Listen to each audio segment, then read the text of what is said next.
أعوذ بالله من الشيطان الرجيم. بسم الله الرحمن الرحيم. السلام عليكم ورحمة الله وبركاته.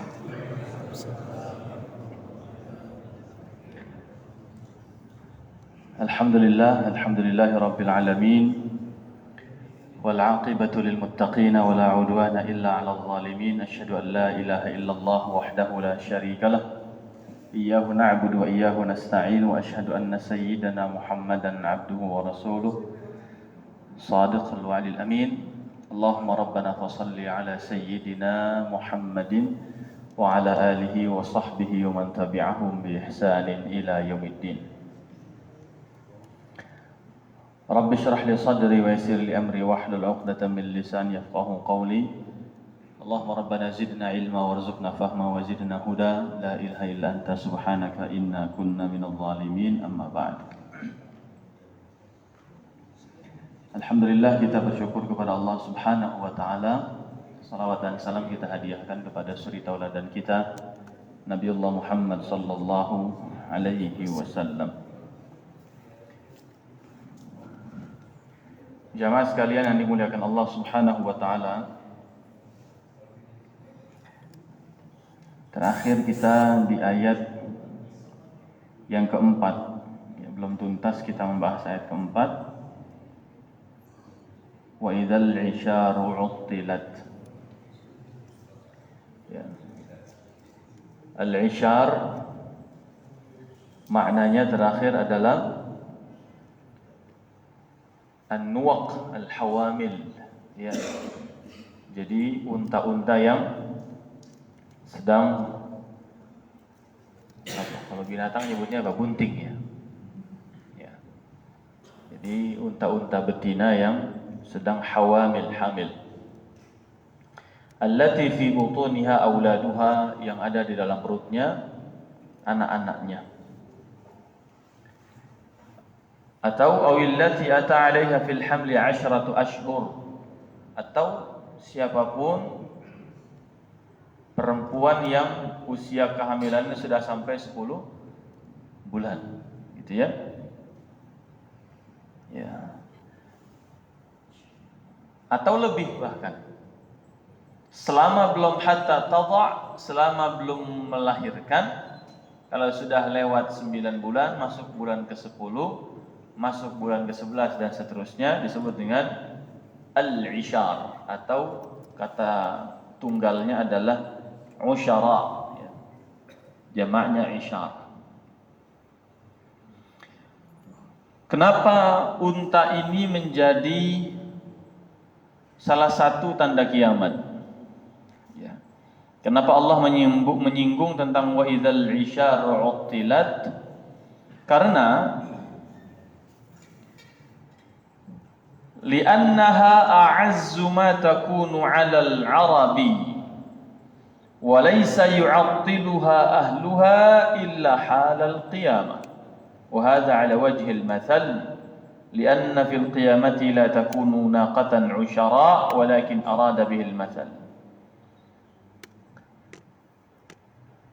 أن هول يوم القيامة بحال لو كان للرجل ناقة عشراء لعطلها واشتغل بنفسه. Karena unta itu di kalangan orang Arab dulu a'azzu, yang paling prestisius. Jadi orang kalau sudah punya unta, ya, di zaman itu benar-benar prestis. Ya, kalau sekarang kira-kira apa, Pak? Mercy. Apakah punya Mercy pasti prestisius? Tergantung tahunnya, Pak, ya. Tergantung tahun. Ya. Tetapi apapun yang menjadi simbol prestisnya satu komunitas tentu akan berbeda dengan komunitas lain. Lingkungan satu dengan lingkungan yang lain, bangsa yang satu dengan bangsa yang lain pasti akan berbeda-beda. Makanya kata Imam Qurtubi, "Fahadhil ayatu 'ala wajhil mathal." Ini hanya perumpamaan. Bukan berarti nanti hari kiamat banyak unta-unta yang pada bunting begitu, yang pada hamil, bukan. Kalau kita memahaminya secara tekstual, nanti asal ada di kebun binatang unta pada bunting semua, kiamat sudah datang katanya begitu. Ya, ini namanya kesimpulan prematur ketika memahami ayat hanya dengan teks. Padahal maknanya adalah masal, perumpamaan bahwa harta yang paling berharga di zaman itu adalah unta. Dan tidak ada satupun orang Arab zaman itu kalau sudah punya unta, itu nggak ada untanya yang dibiarin lepas, dibiarin tanpa diikat, nggak ada yang kemudian tidak dirawat, tidak ada yang tidak dimandikan. Pokoknya kalau sudah punya unta, itu dirawat, dimandiin, dijagain, diikat, dihias dan seterusnya. Namanya juga simbol prestisnya. Ya. Sama kayak kita punya sekarang misalnya mobil apa begitu ya, kena debu dikit langsung oles pakai kit, gitu ya. Ya. Bahkan kita mandiin mobil misalnya, kita sendiri belum mandi gitu kan. Saking sayangnya gitu terhadap harta. Saking menjaga supaya harta ini tetap menjadi kebanggaan, prestis. Nah, karena kata Imam Qurtubi, al-ibil aw an-naqah li'annaha a'azzu amwalil Arab. Dia adalah harta yang paling dibanggakan oleh orang Arab saat itu. Saat kiamat terjadi, mereka sudah tidak peduli lagi dengan harta itu. Mau untanya lari, mau untanya belum dimandiin, mau untanya kemudian lepas dari ikatan, mereka enggak akan peduli. Itulah yang disebut dengan uttilat, ditelantarkan, dibiarkan, diacuhkan. Itu uttilat. Ya. Bahkan kalau bahasa kitanya bilang dianggurin, didiemin, diliburin. Ya. Kenapa? Lishtighalihi binafsihi. Karena sang pemiliknya lebih sibuk mikirin diri sendiri. Artinya kiamat itu bahkan orang sudah tidak peduli lagi nanti hartanya sebanyak apa, sebagus apa, semua simbol prestisius daripada kepemilikannya akan ditinggalkan begitu saja kalau sudah kiamat datang. Ya. Mau rumah sebagus apa, sebesar apa, ditinggalin, pergi. Mau mobil sebagus apa, semahal apa, ditinggalin begitu aja. Mau emas sebanyak apa di lemarinya, ditinggalin begitu saja. Mau sertifikat tanah sebanyak apa tumpukannya, ditinggalin begitu saja semuanya. Ini menjadi simbol, menjadi masal perumpamaan dari Allah Subhanahu wa taala. Ya. Attalaha ahluha lishtighalihim bi anfusihim, kata Ibnu Abbas. Makna uttilat adalah attalaha ahluha, yang memilikinya akan meninggalkannya begitu saja, lishtighalihim bi anfusihim, karena sang pemiliknya sibuk ngurusin keselamatan dirinya saja. Ya, gambaran-gambaran kiamat kecil kan sudah ada. Kalau saudara-saudara kita yang di kaki gunung apa kemarin, Semeru ya, Semeru ada lahar apa itu, lahar panas gitu ya, debu ya, itu sapi-sapi kan, ada yang dibawa turun nggak Pak sapi? Lagi beternak dia, kerbau-kerbau yang selama ini menjadi standar kekayaan saudara-saudara kita yang ada di di desa gitu ya, di perkampungan, kan standar kekayaan mereka jumlah kerbaunya berapa gitu ya. Semakin banyak jumlah kerbaunya, oh ini orang kaya di kampung gitu. Tapi ketika gunung meletus atau kemudian mengeluarkan larva dan seterusnya, mereka tinggalin saja. Saking paniknya, mobil kolbak yang isinya sapi juga dinaikin kan. Yang penting gimana bisa selamat turun menghindari ya, resiko untuk terkena awan panas itu. Yang terakhir yang lama itu di mana? Di Sinabung ya. Gunung Sinabung, kemudian Semeru dan seterusnya. Ya. Semua harta ditinggalkan. Padi yang selama ini diurus, sawah yang selama ini diurus, mau panen kenalah awan panas, tinggali semuanya. Sapi, kerbau ditinggali, rumah ditinggali. Yang penting dirinya selamat. Ya. Begitu juga kita yang di perkotaan misalnya juga menyaksikan dan kita merasakan ketika gempa pun terjadi, ya, mau mobilnya sedang di garasi, sebagus apapun mobil nggak kepikiran Pak kan? Yang kepikiran apa? Diri, keluarga, anak, paling itu. Ya. Nggak ada yang kepikiran keluar langsung bawa sertifikat tanahnya kan, sertifikat rumahnya, kemudian emasnya, kemudian bawa kunci itu, kunci ini dan seterusnya, nggak akan kepikiran. Ya. Bergoncang aja sekali langsung keluar semua. Kan begitu. Respon kita begitu. Maka Allah mengatakan bukan wa idzal isyaru 'attalaha ahluha, tapi langsung wa idzal isyaru 'uttilat. Pakai isim mabni atau fi'il mabni lil majhul namanya. Bentuknya adalah kalimat pasif, bukan kalimat aktif. Allah tidak mengatakan unta-unta itu ditinggalkan atau pemiliknya meninggalkannya, tapi langsung unta-unta itu ditinggalkan. Beda kalau misalnya kalimatnya menjadi para pemiliknya meninggalkan unta-unta mereka. Berarti seolah-olah memang unta ini ada yang memiliki. Tapi karena kalimatnya dibalik menjadi kalimat pasif, ingatlah tatkala unta-unta ditinggalkan.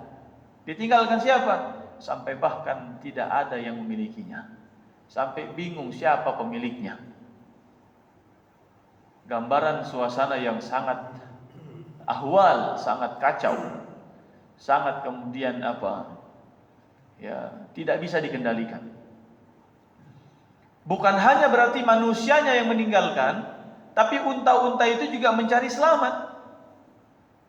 Ya. Kalau yang biasa di gunung biasanya tahu tuh. Kata mereka kalau kita naik gunung nih Pak, informasi dari para penduduk di gunung, kalau sudah tiba-tiba misalnya hewan-hewan pada turun, katanya begitu ya, oh, ini berarti tanda-tanda akan terjadi sesuatu di gunung. Ya, kalau tiba-tiba harimau pada keluar begitu, berarti ada tanda-tanda. Artinya apa?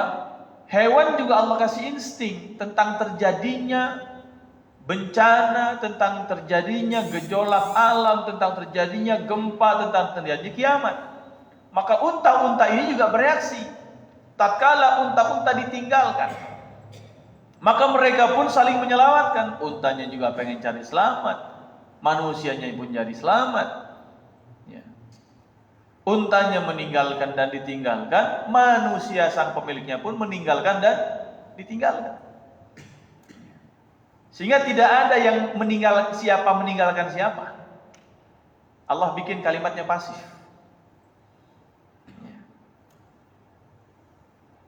Pesannya apa? Semua saling ditinggalkan. Manusia ditinggalkan untanya, atau juga bisa jadi untanya ditinggalkan pemiliknya. Sama-sama nggak peduli, Pak. Ya. Sebelumnya di surat Abasa jelas di akhir suratnya, yauma yafirrul mar'u min akhi dan seterusnya itu. Dan kita sudah bahas tentang ayat itu.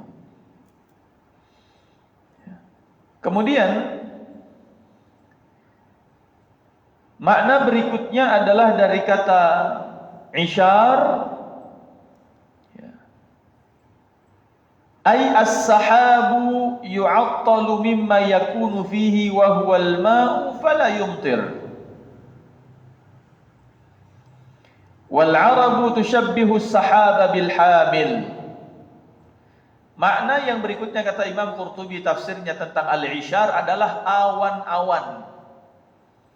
Awan-awan sahab yu'attalu mimma yakunu fihi, ketika awan-awan sudah tidak ada lagi airnya, sudah tidak ada lagi isinya, berarti fala yumtir, tidak akan terjadi hujan. Maka salah satu tanda-tanda kiamat adalah wa idzal 'isyaru 'uttilat. Ketika awan-awan sudah tidak lagi menurunkan hujan. Kira-kira kita di Depok udah berapa lama nggak hujan ini? Mudah-mudahan semoga belum jadi kiamat ini. Kalau besok kita rame-rame datang kemana? Lapangan bola Al-Huda. Habis lapangan bola Al-Huda mungkin yang ngadain nanti lapangan bolanya Babul Jannah ini di depan. Saya sudah menyampaikan ke beberapa pengurus DKM dari 2 minggu lalu. Ya, DKM di Sajadah. Ya. Saya bilang rasa-rasanya kita perlu bikin istisqa ini Ustaz. Ya. Karena kalau sudah awan tidak mengandung air, qul ara'aytum in asbaha ma'ukum ghaura faman ya'tikum bima'in ma'in. Akhir surat apa itu? Al-Mulk ayat ke-30. Ya, katakan, apa pendapatmu seandainya air sudah tidak mengalir? Siapa lagi yang bisa mendatangkan air kecuali Allah Subhanahu wa taala? Maka namanya istisqa, minta air. Bukan minta hujan, Pak, minta air. Ya, dari kata suqya, ya, air, baik yang disiram ataupun baik yang kemudian kalau dari bawah itu apa namanya? Muncrat gitu ya, Pak. Nyembur atau apa namanya? Baik yang dari atas ataupun yang dari bawah. Suqya. Kemudian istisqa namanya. Nah, wa idzal 'isyaru 'uttilat, tafsir yang kedua, kalau tafsir yang pertama adalah unta tadi, ya, sebagai simbol harta yang paling berharga di kalangan Arab saat itu.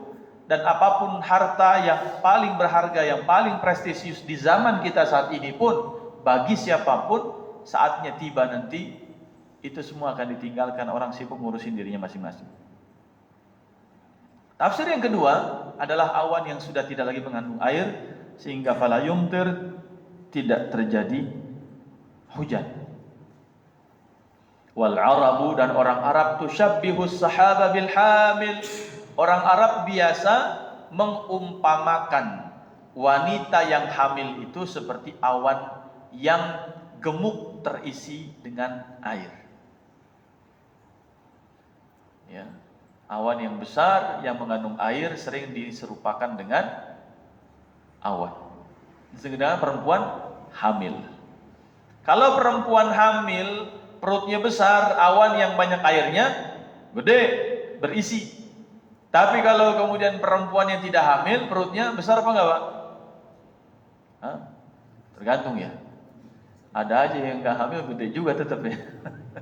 Tapi masalah perumpamaan perempuan yang tidak hamil, tidak besar perutnya seperti awan yang sudah tidak ada isinya, uttilat, dia akan ditinggalkan oleh isinya. Dan fenomena itu sebagai salah satu tanda kiamat. Kemudian tafsir yang ketiga, wa qila ad-diyar tu'attalu fala tuskan. Allahu akbar. Akan banyak rumah-rumah yang tak berpenghuni. Ditinggalkan begitu saja, tidak ada penghuninya. Ini di Pondok Duta ada berapa kakak ini?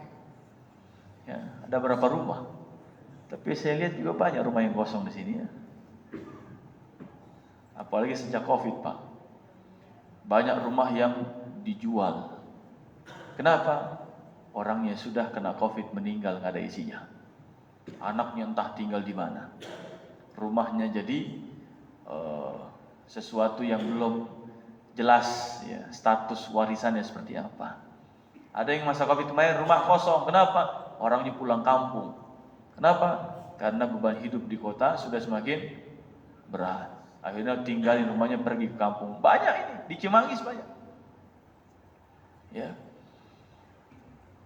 Dan kita nggak usah jauh-jauh. Ya. Lingkungan kita saja. 4 rumah depan, belakang, kanan, kiri, apakah terisi? Nah, itu dia. Maka tafsir yang ketiga kata Imam Qurtubi, wa idzal 'isyar maknanya adalah wa idzad diyar. Ingatlah tatkala rumah-rumah Utilat sudah pada kosong, la tuskan tidak ada yang menempatinya.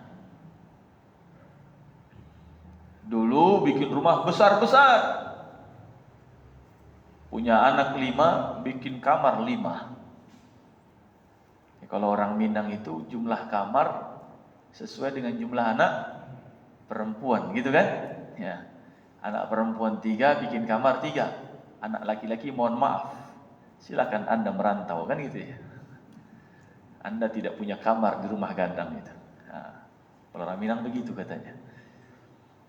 Nah, kita punya anak 5, bikin kamar 5, rumah besar, satu persatu. Ya, sekolahnya di luar kota, ada yang sekolah di pesantren, ada yang kuliah kemudian di luar negeri. Nanti selesai kuliah kerjanya tugas di luar kota. Setelah kerja tugas luar kota nanti nikah sama orang ya di luar pulau. Akhirnya kamar yang 5 di dalam rumah satu persatu mulai kosong. Betul nggak Pak ini kira-kira? Betul ya? Akhirnya rumah tinggal seorang diri. Kadang-kadang kita pun nggak ada di rumah. Dan pada akhirnya kalau kita nggak ada, rumah jadi kosong tidak? Kosong. Maka membaca ayat inilah membaca isyarat dari Allah. Wa idzal isyaru utilat, maknanya wa idzad diyaru utilat ay la tuskan. Ingat ada masanya ketika rumah-rumah menjadi kosong dan tidak berpenghuni lagi. Itu tafsir yang ketiga. Wa qila, tafsir yang keempat adalah al-ardhu allati yu'ashsharu zar'uha tu'attalu fala tuzra'. Banyak bumi-bumi yang sudah tidak lagi ada lahan untuk menanam. Bumi yang Allah hadirkan adalah tempat untuk air masuk. Ketika air masuk dia menumbuhkan, akhrajna bihi samarat min kulli syai'. Allah akan memberikan bumi ini kesuburan ketika air dimasukkan, dia menumbuhkan tanam-tanaman dan buah-buahan. Sekarang di mana yang ada di bumi ini kita bisa temukan ada lahan untuk bisa menanam. Kadang-kadang di rumah kita sendiri juga itu semua sudah berkeramik, Pak. Terasnya berkeramik, halaman berkeramik, sehingga mau nanam banyak yang pakai pot sekarang. Banyak yang pakai polybag. Banyak yang pakai peralon bekas. Ya kan? Dinaikin menjadi apa itu? Hidroponik, apalagi namanya itu ya? Banyak. Wa idzal isyaru utilat, maknanya adalah tatkala bumi sudah tidak lagi menemukan tempatnya untuk fala tuzra', untuk menanam. Kalau pesawahan kita ya, kalau di Depok dulu waktu kita masih gabung dengan Bogor, kita masih Kotip, kota administratif. Depok punya 43 setu. Sekarang di Depok itu konon tinggal 22 setunya. Ya, termasuk ya Bukit Cengkeh, Rawa, pom bensin di seberang Brimob itu kan dulu Rawa. Jalan Situ Indah, namanya Setu kan? Setu Indah, Setu. Gang Haji Salim, RW 10, depannya Pagaruyung masuk ke dalam, itu dulu Setu. Ya. Di mana lagi kira-kira Setu itu? Banyak. Ya. Hah? Sekarang di mana kita bisa dapati Setu? Di Tugu sisa Rawa Kalong aja itu. Karena sejak Depok berdiri sendiri mandiri jadi kota, keluarlah regulasi tidak boleh lagi membuat perumahan di atas ya lahan rawa dan seterusnya. Dulu sama Bupati Bogor masih diperbolehkan, maka langsung banyak berubah jadi perumahan. Tapi sekarang pun kita saksikan juga begitu sama. Ya. Atau di daerah-daerah, tanya Ustadz Siroj itu, orang Sukabumi ya, Sukabumi. Kira-kira sawahnya masih banyak nggak Ustaz? Masih banyak. Ya, berapa yang sudah ditembus tol, berapa yang sudah ditembus untuk jalur kereta api, berapa yang sudah jadi perumahan-perumahan elit ya, dari mulai apa tuh Rancamaya sekalian ke sana itu ya. sampai ke Cijeruk, sampai ke mana, banyak villa. Kita nyari untuk tanah bisa tuzra, jadi lahan itu susah. Ya. Dan kita bukan konteksnya Indonesia, bahasanya al-ardu, buminya Allah ini semuanya. Wa idzal 'isharu 'uttilat, ada saatnya menjelang kiamat akan susah cari tanah itu untuk ditanam. Ya. Kalau sekarang untuk nanam tanaman aja susah, apalagi nanam orang sekarang, Pak. Nyari tanah pemakaman susah ya? Susah. Ya. Sehingga banyak lembaga-lembaga atau yayasan yang sifatnya pemakaman itu sekarang ada paket namanya buy one get one free, Pak. Nah, termasuk wakaf. Wakaf pemakaman beli satu dapat dua, tapi tingkat jadinya. Bukan beli satu dapat dua kapling, tidak. Beli satu kapling, dalamnya dapat dua. Ya. Rumah-rumah saking sudah kurang tanah, banyak yang flat ke atas. Orang-orang yang dikuburin flatnya ke bawah, Pak. Apartemennya ke bawah. Nah, susah sekarang cari tanah. Ini tanda-tanda Al-Imam Al-Qurtubi lebih detail menggambarkan dibandingkan kita buka misalnya tafsir Ibnu Katsir dalam konteks ini. Makanya saya pilihkan ini. Berikutnya juga disampaikan, ya, wal awwalu ashhar wa alaihi minan nasil akthar. Walaupun pendapat yang paling kuat adalah yang pertama, yaitu tentang unta. Tatkala orang-orang sudah tidak memperdulikan lagi harta apapun yang paling berharga untuk dirinya, unta yang ditinggalkan, awan yang sudah tidak lagi ada airnya. Kemudian yang ketiga apa tadi? Rumah yang sudah mulai kosong. Yang keempat, tanah yang sudah tidak lagi ada tempat untuk menanam. Nah, ini 4 tafsir dari Imam Al-Qurtubi. Beliau sampaikan. Berikutnya, wa idzal wuhushu husyirat.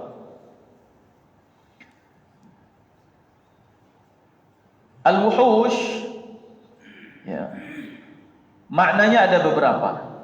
Tapi sebelum kita bahas wuhushnya, kita bahas husyiratnya. Husyirat maknanya jumi'at, dihimpun, dikumpulkan. Ya, hasyruha ay mautuha, atau kematian. Pertama, husyirat maknanya dihimpun, dikumpulkan. Yang kedua maknanya mati. Wa hasyru kullu syai'in ay al-mautu ghairal jinni wal ins. Al-hasyr itu maknanya adalah kematian selain jin dan manusia, semua mati. Fa innahuma yuwaqiyani yaumal qiyamah, karena jin dan manusia itu punya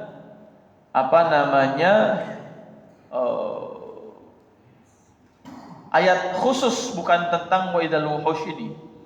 Kapan mereka matinya, kapan mereka dihimpun, kapan mereka kemudian mengalami kiamat itu bukan dengan penjelasan ayat ini. Ayat ini untuk menyasar selain jin dan manusia. Ya, hewan-hewan, tumbuh-tumbuhan, semua makhluk Allah nanti dihimpun. Husyirat di situ dihimpun atau dimatikan. Nah, apa ini maksud dengan wuhush? Ya, di sini sampaikan yuhsyaru kullu syai'in hatta dzubab. Karena husyirat maknanya adalah dibangkitkan, maka semua akan dibangkitkan lagi hatta dzubab. Apa artinya dzubab? Lalat. Jadi lalat yang mati semua juga nanti dibangkitkan lagi semuanya. Ya. Itulah yang dalam akhir surat An-Naba ayat 40 itu. Ya, fa yaqulul kafiru ya laitani kuntu turaba.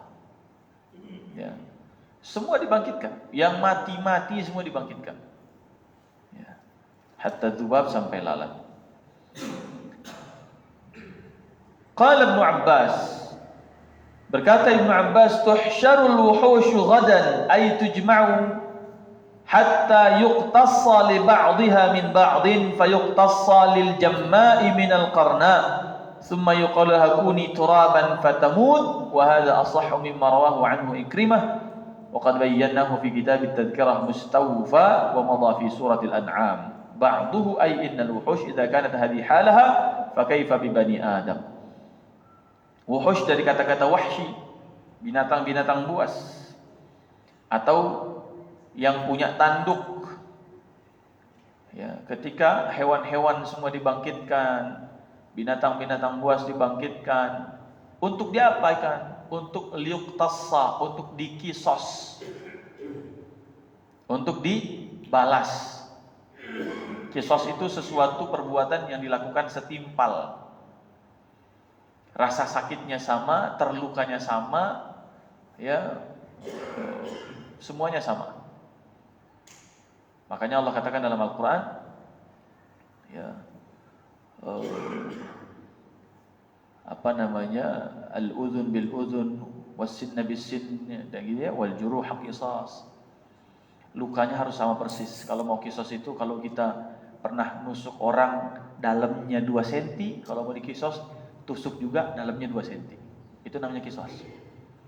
Ya, kalau kita pernah ngejitak orang sakitnya seperti apa, dia boleh balas kisos sakitnya seperti itu juga. Jangan dilebihin, jangan dikurangin, boleh dah, tapi lebihin jangan. Ya, ya, jangan lebih. Namanya juga kisos. Ya.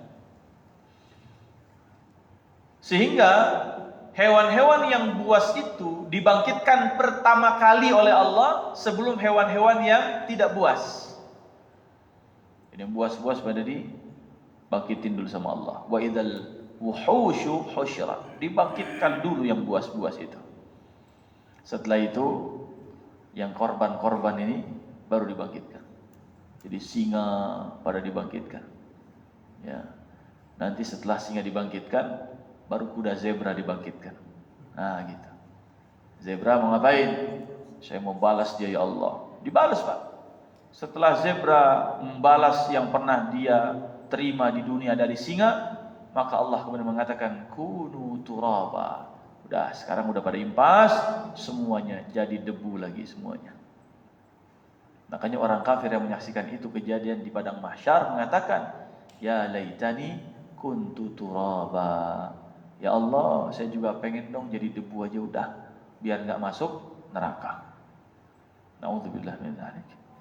Nah, kata beliau, fa kaifa bi bani Adam, kalau hewan buas saja Allah kisos, Allah balas, bagaimana dengan manusia?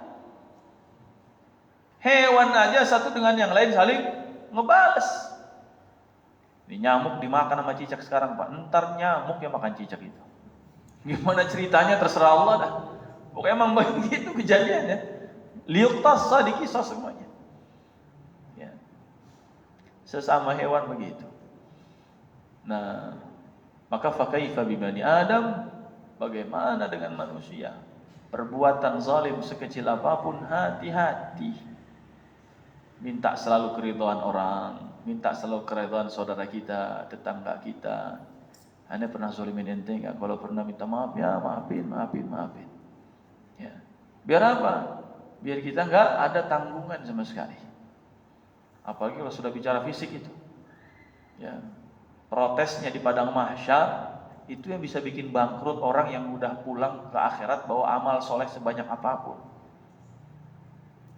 Dikatakan oleh Nabi, orang itu protes, ya Rabb, dia pernah daraba hadza, mukul saya. Ya. Dia pernah mukul saya. Kemudian safaka dama hadza, darah saya pernah tercucur gara-gara dia. Saya pernah terluka oleh dia secara fisik. Wa akala mala hadza, harta saya pernah diambil sama dia. Kemudian syatama hadza, saya pernah dihinakan oleh dia. Wa qadhafa hadza, saya pernah difitnah sama dia. 5 hal dalam hadis itu disampaikan Nabi. Yang menjatuhkan kehormatan, syatam dan qadhaf, memfitnah, menghina. Yang berkaitan dengan harta, dia pernah ngambil harta saya. Yang berkaitan dengan jiwa, badan, dia pernah kemudian membunuh, menodai darah saya, atau dia pernah memukul saya. Ya. Kita ketika baca hadis ini, ya Allah, saya ngeri banget. Ya. Apalagi yang pernah di pesantren ya, yang pernah jadi kakak kelas melonco adik kelasnya gitu ya. Adik kelasnya ya misalnya di pesantren, di sekolah atau di kampus gitu kan. Ya karena dia mahasiswa baru, santri baru, kadang-kadang kan melonconya ada aja tuh. Yang asal sabet, asal tendang dan seterusnya. Naudzubillah min dzalik. Kalau dia nggak redha, sampai hari kiamat Allah bisa diminta sama orang tadi, ya Allah saya nggak ridha. Gantinya cuma dua, pindahin dosa atau pindahin pahala. Itu yang Nabi katakan, atadruna manil muflis. Kalian tahu nggak orang yang bangkrut itu seperti apa? Ya. Naudzubillah min dzalik. Kemudian berikutnya adalah wa idzal wuhushu husyirat innal wuhusha idza kanat hadhihi halaha fa kayfa bi bani adam wa qila uniya bi hadza annaha ma'a nafratiha al-yawm minan nas wa tanaddudiha fi as-sahara tandammu ghadan ila an-nas min ahwalin dzalika al-yawm. Ya. Kalau sekarang kita Pak di Sahara, di padang-padang Sahara, ya, semua kita kalau ngelihat singa, kira-kira ada yang berani ngedeketin nggak Pak? Selain pawang ya, ya semua kita kalau ngelihat binatang buas di dunia itu pasti nafrah, pasti kabur kan, pasti lari, pasti menghindar. Tapi Allah, ya, kalaulah sekarang kita pada menghindar semua, atau sebaliknya hewan di dunia sekarang pada menghindar dari kita. Ya. Contoh, kalau hewan yang menghindar dari kita di dunia apa misalnya? Ayam gitu ya. Nangkep ayam kan kita kejar dia lari, nggak ada yang nyamperin kan? Kita mau nangkep burung misalnya, dia terbang. Baik kita yang meninggalkan mereka atau mereka meninggalkan kita. Ya. Kecuali pawang. Dan kalau sudah hari kiamat, tandammu ghadan ilan nas min ahwalin dzalikal yaum. Nanti di mahsyar, ya setelah wa idzal wuhushu husyirat itu, ya semua saling berdekatan. Kita enggak lagi takut sama yang buas sebelah-sebelahan itu. Karena Allah ingin menunjukkan kepada kita mereka yang buas di hadapan mata kita, diperlihatkan bagaimana nasibnya para hewan buas yang buas tadi. Mereka dimakan oleh yang dulu di dunia mereka makan, mereka akan dimangsa oleh dulu yang di dunia mereka maksa. Di depan kita dijadikan Allah semua menjadi debu. Begitu juga hewan-hewan yang tidak buas. Ketika di dunia mereka lari daripada kita, nanti di sana pun mereka dekat dengan kita. Tandammu ilan nasi ghadan, semua bergabung dengan manusia nanti di padang mahsyar. Itu maknanya wa idzal wuhushu husyirat.